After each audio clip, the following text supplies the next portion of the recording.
Drawing 2. Let's go ahead and get started with a get to know you activity, but also really your very first artwork. And so this artwork that we're going to make is based on a surrealist game called the Exquisite Corpse. We're not going to do it the traditional way. We're going to do an update of it. So we're going to change it and make it new. So basically, this game begins with surrealism. So after World War I, there was a group of artists and writers who were really focused on kind of rebelling against the system. And so they started to research and make artwork and poetry and music that was based on the subconscious and non-rational mind. They were really inspired by like the work of Sigmund Freud. They were interested in automatism, so imagery that was kind of based on chance or looked like it was based on chance and circumstance, things that were not rational. Imagery based on dreams, and then the absence of control and reason. So what they basically did the very first time is that they played a game, kind of like a parlor game, like a game night at your house. And what they did is they folded a piece of paper into thirds or fourths. And so what you do is you fold the paper and you draw something or write something, and then you fold it so that you hide that image, and then the next person continues the image, and then it gets taken to a third person, and so you fold that and the last person draws or the last person writes. And so the very first time this was played, it was actually done with poetry, not art. And so the poem had to do with an exquisite corpse. So in French, it means the exquisite corpse will drink the young wine. And so that's where the name Exquisite Corpse actually comes from. Feel free to look at this video where somebody shows you how to do this if you want to do it the old-fashioned way. So I want to show you some examples. So all of these examples, some of them are from original surrealist artists, and some of them will be updates, so ones that have been done contemporary.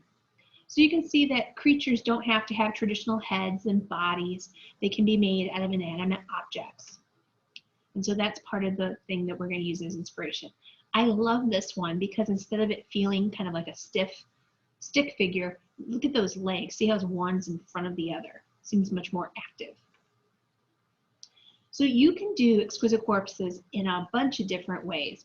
You can do them horizontally, you can do them vertically. You could buy yourself a fancy flip book or make a flip book so that you could switch the heads and switch the bodies and switch the legs to make all kinds of creatures. You could do it in collage, you could do it in photography, you could even do it in digital. Right? So for us, we're going to be drawing, and you can do it digitally, but you're going to get to have choice in material. So you are going to want to use materials that you have at home, things that you know that you're already really good at.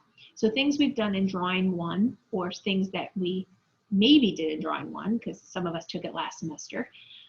We did pen and ink, so we did like line weight, like cartooning. We learned how to shade in pencil. This one is marker, and then this one is color pencil. Some of you haven't gotten to marker or color pencil just because of remote learning. But you want to pick something that's not too messy and that can be done quickly.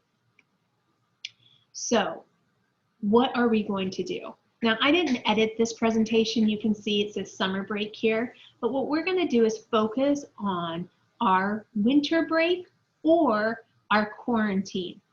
And so we're going to think about things that we did, right? Things that we did either over winter break or during quarantine. Then we're going to think of things that we saw, like people we saw, I should say. And so I know that that's a little bit more difficult because we probably had limited interactions with people, but I think that we can use our brainstorming ability to figure out something interesting, such as, did you do Zooms? Did you watch movies? Did you watch concerts? What did you use, your social media and your, technology? How do you stay connected with people? So I think we can figure out something here. And then lastly is where did we go, right? Now, once again, that's a little bit difficult because some of us had limited interactions. I basically went to school and the grocery store and home.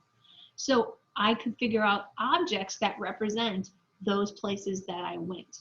Now we can mix these up in any order that we want, but sometimes that's a little too confusing for people. So if you want to keep it simple, you would want to make the head out of what you did, your body out of who you saw, and your legs would be where you went. But I'm okay with you mix and matching this. You just want to have components of all three of these questions in your creature. So what you're going to do is on Canvas, you have a Google Doc where you have these brainstorms. So what I like you to do is think about the who, what, and where, and objects that would represent those. You can stay away from people. Instead of doing a picture of grandma, maybe you and grandma really like to bake cookies. So a chocolate chip cookie would be a better example of something that represents grandma, right? And so you want to list them in the brainstorm, and then feel free to go ahead and research and add images. You can do it one of two ways. You can either put it at the end of the document and have a bunch of image references, or you can embed it in the table. But we're going to use those references to draw really good detail. So for some of you, the table is maybe too small. Try to stay away from imagery that is like someone else's art. So stay away from a drawing of a drawing, stay away from things that aren't real. Try to find photos of actual things. You can, of course, take pictures of your own imagery if you like to add and elaborate to it. And then eventually what we will do is we will draw our own creatures, right, out of these images that we've made.